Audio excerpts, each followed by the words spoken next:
আবারও চলছে তেল নিয়ে গুঞ্জন। তেল সংকটের যে গুঞ্জন, যে গুজবটি আর কি ছড়িয়েছে। আসলে আমি গত সপ্তাহে এমন কিছু সমস্যা ফেস করেছিলাম। মোটামুটি আমাদের বনপাড়া এরিয়াতে 2 পাম্পে আমি কোনো পাম্পেই তেল পাচ্ছিলাম না, বাধ্য হয়ে নাটোর থেকে তেল নিতে হয়েছে।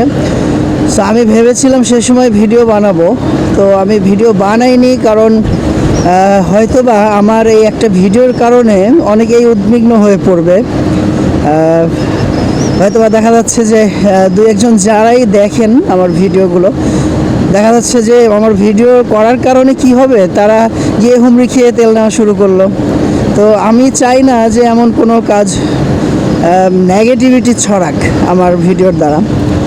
তো শেষ পর্যায়ে দেখলাম যে গত কয়েকদিন যাবৎ তেল নিয়ে ভালোই তেলেসমাতি কাণ্ড চলছে।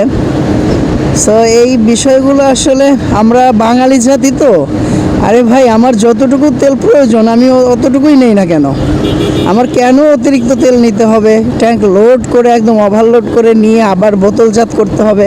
ভাই আমরা কি কখনো এই জাতি কি আমরা কখনোই শুধরাবো না? আমরা সভ্য হব কবে ভাই? আসলে বুঝে আসে না এই বিষয়গুলা। মানে আমরা আমাদের নিজেদের বিপদ নিজে টেনে নিয়ে আসি, নিজের পায়ে নিজে কুড়াল মারি।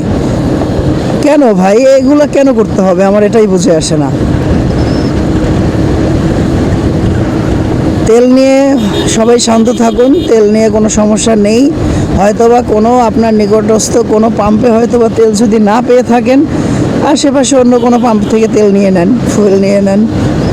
এটা আসলে এই সামান্য ইস্যুতে এত বিচলিত হয়ে এত ঘাবড়িয়ে একদম কৃত্রিম সংকট তৈরি করার তো কোনো মানে নেই ভাই। সবাই সতর্ক থাকুন, নিজে সতর্ক থাকুন, অপরকে সতর্ক করুন।